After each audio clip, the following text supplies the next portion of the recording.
Yo l'équipe, soyez bienvenus dans cette toute nouvelle vidéo, j'espère que vous êtes tous très bien et je suis très contente de vous retrouver dans cette nouvelle vidéo sur comment bien sécher, comment faire une sèche correctement. Je vais vous éclaircir complètement sur ce sujet pour que vous ayez toutes les cartes en main pour réaliser votre perte de masse grasse. Si jamais ce type de vidéo vous plaît et vous intéresse, n'hésitez pas à me mettre un gros like sur cette vidéo et à vous abonner également à ma chaîne YouTube pour me soutenir. Je vous ferai, si jamais c'est vraiment un sujet qui vous plaît, une vidéo sur comment prendre de la masse musculaire de façon saine et de façon optimale. Alors avant de commencer, qu'est-ce que c'est que sécher? C'est vraiment perdre un maximum de masse graisseuse en limitant au maximum la perte de masse musculaire, voire en développant la masse musculaire en même temps. On n'a pas envie de perdre de muscles. Pour avoir une silhouette harmonieuse et ferme, il faut perdre de la masse grasse et non de la masse musculaire. C'est très important et malheureusement, c'est bien plus facile de perdre de la masse musculaire que de la masse grasse. Ça va demander un petit peu plus d'effort de perdre de la masse grasse que de perdre simplement du poids et on va donc voir ensemble quel est le processus pour limiter au maximum la perte de masse musculaire. Tout d'abord, vous le savez certainement, pour perdre du poids, il faut être en déficit calorique. En gros, on a deux côtés dans la balance. Du premier côté, on a l'énergie que notre corps dépense au repos simplement pour assurer ses fonctions vitales. C'est le métabolisme de base. Au métabolisme de base, on va ajouter toutes les petites activités que l'on a l'habitude de faire involontairement, on va dire de façon obligatoire dans notre journée. Ça correspond au NEAT, c'est vraiment l'énergie que l'on dépense lors des activités qui sont hors de l'entraînement. À ça, on va ajouter le HIIT, donc l'Exercise Activity Training, qui lui va correspondre vraiment à l'énergie que vous allez dépenser lors de vos entraînements, donc de façon vraiment volontaire. Lorsque vous allez vous entraîner, évidemment, vous allez dépenser de l'énergie, donc que ce soit du cardio, de la musculation, du tennis, de la nage, peu importe. Et enfin, dans cette partie de la dépense énergétique corporelle quotidienne, on va ajouter l'effet thermique des aliments qui correspond à votre digestion en fait, l'énergie que votre corps dépense lorsque vous digérez ce que vous mangez. Quand vous accumulez et vous ajoutez ces différentes catégories d'activités, directes ou indirectes, vous allez avoir votre dépense énergétique quotidienne. Évidemment, ça va varier un petit peu d'un jour à l'autre parce que vous n'allez pas manger les mêmes aliments, vous n'allez pas faire le même entraînement et vous n'allez pas faire les mêmes tâches dans votre journée, on va dire, qui vont vous permettre de dépenser de l'énergie. Globalement, sur la semaine et sur le mois, vous allez lisser cette dépense énergétique. De l'autre côté, il y a toute l'énergie que vous consommez et que vous intégrez. La dépense énergétique et la consommation énergétique se calculent et se mesurent en kilocalories. Donc pour sécher, il va d'abord falloir consommer moins d'énergie que ce que vous en dépensez. Ok ? Mais voilà, pour sécher et non seulement perdre du poids, il va aussi falloir s'entraîner en résistance musculaire. Donc globalement, faire de la musculation, ça va être la meilleure chose, la chose la plus optimale pour pouvoir stimuler le maintien de la masse musculaire, voire même l'augmentation de la masse musculaire, puisque comme je vous l'ai dit, pour le corps, physiologiquement, en fait, c'est beaucoup plus facile de perdre du muscle plutôt que de perdre du gras. Ainsi, si on s'entraîne en musculation, qu'on entraîne tous les muscles de notre corps, on va montrer justement à notre corps qu'on a besoin de ces muscles pour pouvoir assurer les entraînements qu'on lui impose chaque jour, chaque semaine. Globalement, c'est vraiment comme ça que votre corps va se dire « Waouh, j'ai besoin de ces muscles pour assurer ces entraînements, je vais donc les garder, voire même en créer davantage selon les cas, ça dépend, mais c'est possible de construire de la masse musculaire en étant en déficit calorique. » Je vais détailler par la suite comment s'entraîner en muscu pendant une sèche. Mais il y a encore un autre point qu'il est capital de prendre en compte quand on veut perdre de la masse grasse. Ça va être vraiment de consommer assez de protéines. Donc ça concerne vraiment la consommation énergétique. Je vous ai donc parlé de l'importance de la musculation quand on veut sécher et perdre de la masse grasse. La chose la plus intuitive en général qui vient à l'esprit de la majorité des personnes, c'est que pour perdre du poids, il va falloir faire du cardio. Ça va vous permettre d'augmenter votre dépense énergétique et donc de soutenir le déficit calorique. Ce qui va être le plus important quand on va vouloir sécher, ça va être l'entraînement en résistance, donc les entraînements de muscu. Pourquoi ? Parce que si on fait tout le cardio du monde, et qu'on crée un très gros déficit calorique, on ne stimulera pas la masse musculaire et on perdra certainement cette masse musculaire et on ne perdra pas forcément de la masse grasse, en tout cas proportionnellement, ce ne sera pas ce qui est le plus désirable. Donc quand on est en sèche, vraiment le plus important, ce sur quoi il faut se concentrer au maximum à l'entraînement, c'est la muscu. C'est pourquoi on recommande de prioriser les entraînements par rapport au cardio. Donc de commencer son entraînement par la muscu, peut-être avec un petit échauffement cardio avant évidemment, mais ça compte pas, c'est pas du cardio à proprement parler, c'est un échauffement. Donc c'est vraiment de prioriser la musculation, de faire des grosses séances avec toute l'énergie qu'on a pour pouvoir se donner au maximum et pour pouvoir performer au maximum. Et ensuite de placer le cardio après la séance ou plus tard dans la journée. Maintenant, comment est-ce qu'il faut s'entraîner pour préserver la masse musculaire, voire la développer quand on est en phase de sèche? Contrairement à ce que beaucoup peuvent dire, et j'en suis témoin pour le coup parce que je suis actuellement en sèche, il ne faut pas s'entraîner moins fort. Non, on ne s'entraîne pas moins fort parce que du coup on est en déficit calorique et on a moins d'énergie. Non, non, non, non, non.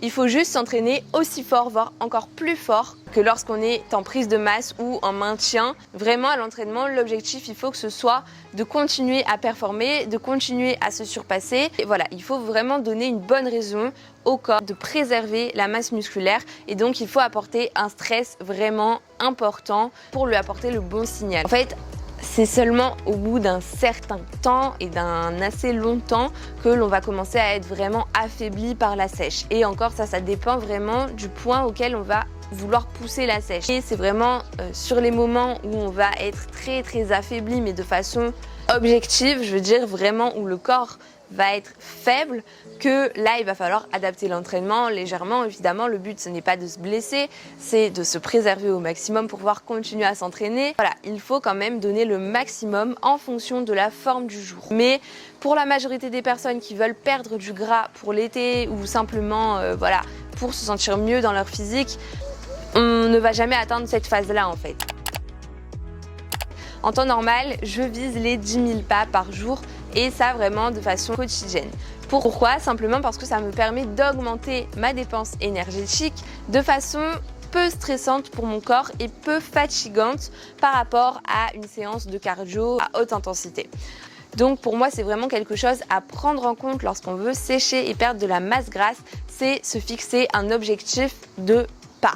Ça, c'est à voir en fonction de chacun. Moi, c'est 10 000, 15 000 pas parce que par rapport à mon activité de base en fait naturelle, c'est quelque chose qui est atteignable. Un objectif de pas pour moi, c'est une des clés puisque ça va être quelque chose de super facile à mettre en place. D'autant là avec l'été, les journées qui se rallongent, le soleil qui est encore levé assez tard le soir, donc qui nous permet de faire des marches par exemple après manger. Soirée, c'est franchement super cool et dans l'emploi du temps, ça s'intègre très facilement.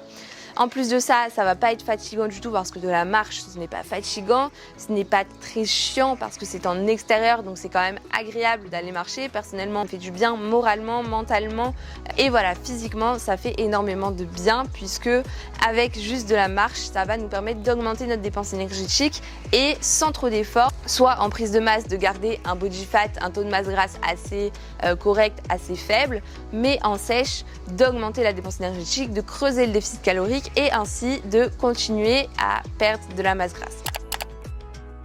Et enfin, quel cardio choisir? On a le cardio qui va être moyen, tranquille et on a aussi le cardio HIIT à haute intensité, à intervalle qui va être très intéressant et très efficace pour perdre du gras.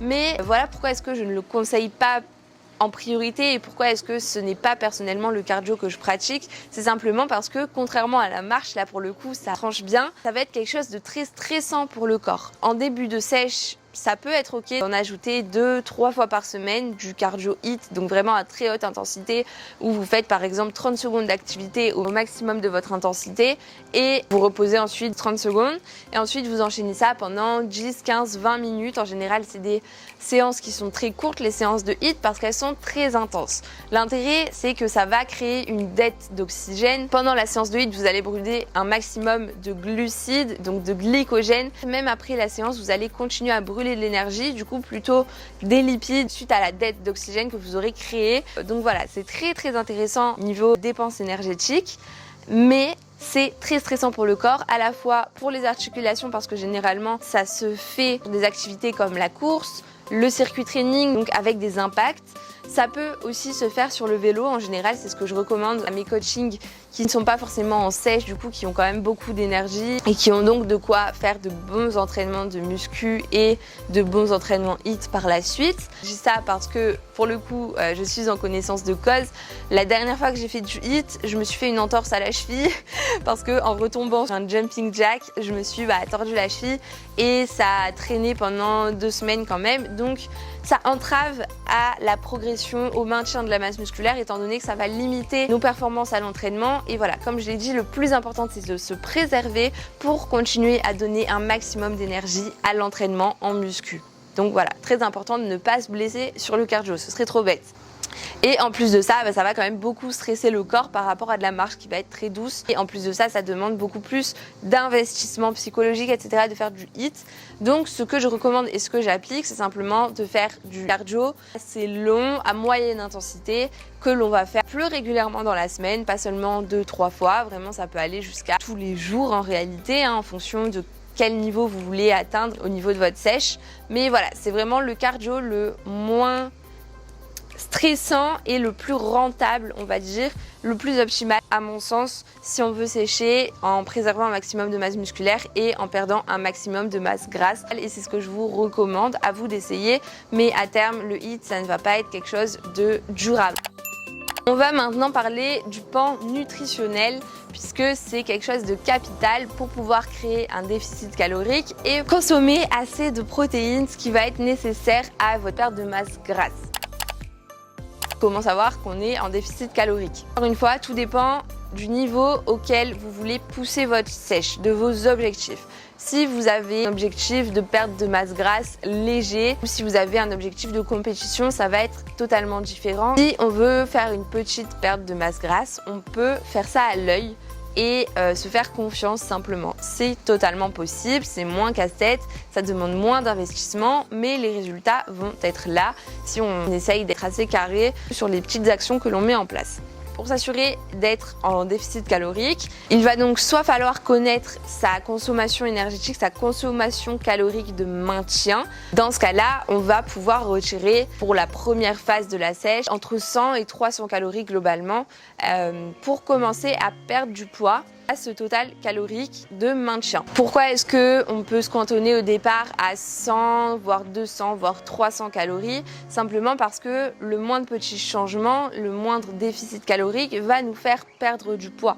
Et du coup, si on y va de façon trop intense dès le début, de façon non progressive, eh bien le corps va très vite s'habituer à ce déficit. Et il va falloir ensuite encore pousser et se retrouver avec un déficit beaucoup trop grand par rapport au poids que l'on va perdre et aux résultats que l'on va avoir.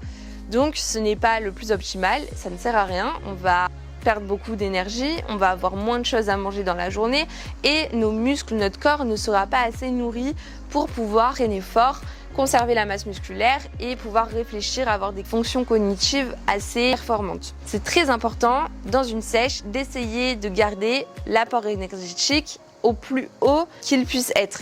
Évidemment, on va créer un déficit, mais plus le déficit est léger, mieux c'est, puisque ça va permettre d'avoir une perte de poids, une perte de masse grasse vraiment saine et vraiment progressive, tout en gardant des apports nécessaires et suffisants pour nourrir les muscles et garder un volume musculaire correct et intéressant. Dans le cas dans lequel vous voudriez simplement perdre de la masse grasse mais sans objectif précis, dans ce cas-là, vous pouvez simplement vous fier à ce que vous avez l'habitude de manger, à la taille de vos assiettes, aux proportions des aliments qui composent vos assiettes et simplement à partir de ça, réduire très progressivement la taille de vos assiettes, en fait, la proportion d'aliments que vous avez à l'intérieur de vos assiettes. Ce qu'il va falloir le faire progressivement encore une fois afin de ne pas créer un déficit calorique trop important, même si vous ne le comptez pas, les calories sont là et le déficit est là. Donc il va falloir vraiment gérer ça progressivement, donc peut-être d'abord réduire la taille d'un repas, puis réduire la taille de 2 repas, de 4 repas si vous en faites 4, et ensuite de réduire encore un peu plus petit à petit chacun des repas. Ça peut être une solution et une bonne manière de faire sans se prendre trop la tête. Pour savoir quand est-ce qu'il faut accentuer le déficit, creuser le déficit et du coup commencer à diminuer un petit peu plus les calories par rapport à la première étape de la sèche, la première phase, donc au départ de 100, 200 ou 300 calories en moins, Eh bien, ça va simplement être quand vous verrez que votre corps atteint un certain plateau. Quand vous atteignez un plateau, eh bien, vous baissez un petit peu de sorte à ce que le corps ait de quoi s'adapter et de quoi perdre un petit peu de poids. Et puis, encore une fois, vous traquez un petit peu le poids que vous perdez, simplement sur la balance ou en fonction de l'aspect visuel, l'aspect que vous voyez dans le miroir simplement. Et encore une fois, dès que vous atteignez un plateau et que vous voulez à nouveau perdre encore un petit peu de poids, eh bien vous baissez très progressivement. L'objectif, ce n'est surtout pas de s'affamer, c'est très important, comme je vous l'ai dit, de garder le total calorique le plus haut possible, même en sèche, évidemment, avec un déficit calorique, mais il va falloir quand même manger suffisamment pour pouvoir se nourrir, pour pouvoir nourrir notre corps, pour pouvoir avoir assez d'énergie à l'entraînement, assez d'énergie au travail, dans nos relations sociales, etc. et pour pouvoir nourrir nos muscles. Si on n'a pas assez de glucides, pas assez d'énergie, même si on a assez de protéines et qu'on a un apport calorique super faible, eh bien nos muscles ne vont pas résister, on va dire. Du coup, à propos de l'apport en protéines, ça va être quelque chose qui est capital aussi et une information sur laquelle il va falloir vraiment se concentrer pour pouvoir stimuler le maintien, voire même la construction de masse musculaire. Il faut avoir entre 1,6 g et 2,2 g de protéines par kilo de poids de corps au quotidien dans son apport calorique journalier. La fourchette la plus basse, donc qui est de 1,6 g, on peut l'avoir en début de sèche et plus on va accentuer la sèche, plus il va être important d'être plutôt aux alentours des 2,2 g de protéines par poids de corps afin, malgré le déficit calorique qui se creuse de plus en plus, de montrer au corps qu'on a assez de protéines pour maintenir et préserver la masse musculaire. S'agissant des lipides, surtout pour les femmes, je recommande de se mettre à 1 g par kilo de poids de corps, voire de descendre à 0,8 g par kilo de poids de corps. C'est vraiment le minimum de la fourchette parce que pour les hommes comme pour les femmes, c'est très important pour soutenir le système hormonal, les fonctions cognitives, etc. Même la peau, enfin bref, il y a plein de bienfaits à consommer assez de lipides, évidemment. Pour les femmes qui ont les règles, encore plus de variations de taux hormonal, etc. Donc ça va être très important de ne pas descendre en dessous. C'est vrai que les hommes peuvent descendre un petit peu plus. Le dernier levier, le dernier macronutriment sur lequel on va pouvoir jouer en sèche, ça va vraiment être les glucides. C'est vraiment ce qui va jouer, du coup, étant donné que les autres variables ne vont pas trop descendre, je vous l'ai dit, c'est vraiment ce qui va réduire au fil de votre sèche. Si jamais vous faites ça à l'œil, du coup, ça va consister dans vos assiettes à réduire seulement les proportions de glucides et de ne pas toucher aux protéines ni aux lipides. Genre vous gardez votre viande, vous gardez vos œufs, vous gardez votre huile, votre avocat, tout ça, et vous allez pouvoir réduire par exemple vos quantités de pain, de pâtes, de pommes de terre, de riz, de fruits. Progressivement, c'est vraiment ça qu'il va falloir toucher. Globalement, je vous ai dit que tout à l'heure la taille de vos assiettes devait réduire, mais en fait c'est vraiment la proportion de glucides de vos assiettes qui doit réduire petit à petit. Pour la nutrition, j'ai expliqué là de façon globale, donc vous avez quand même pas mal d'informations. Et il y a encore une variable qui est très importante. S'entraîner, on en a parlé, c'est la base. La nutrition, manger, c'est très important. Mais la récupération, dormir, se reposer, récupérer, c'est la base aussi. En fait, ce sont les 3 piliers qui vont vous permettre de progresser physiquement. Donc, c'est très important de prendre en compte la récupération. On va dire qu'il y a 2 plans sur la récupération qui vont être très importants. Ça va être déjà la qualité de votre sommeil, la durée de votre sommeil, donc vraiment la qualité de vos nuits. Globalement, essayez de dormir entre 7h et 9h. 8h pour moi, c'est vraiment ce qui est optimal. Ça va varier peut-être d'une personne à l'autre, mais globalement, essayez d'avoir des nuits régulières, de qualité. Enfin, une dernière chose qui va vous aider à mieux récupérer, ça va être de limiter toutes sortes de stress, toutes les sources de stress. On a parlé tout à l'heure, limiter le stress inutile, par exemple par le cardio. Faire du cardio à haute intensité, ça va contribuer à stresser encore plus votre corps et ça ne va pas être forcément le plus intelligent, sachant qu'on apporte déjà un stress assez important par l'entraînement, par le déficit calorique, etc. On n'en veut pas forcément.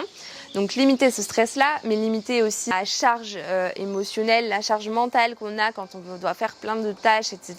Quelque chose de très bien, de très relaxant, ça va être de lire, de prendre du temps chaque jour pour lire un livre. Vous pouvez aussi faire de la relaxation, de la respiration cardiaque, ça c'est trop bien pour mieux gérer votre stress.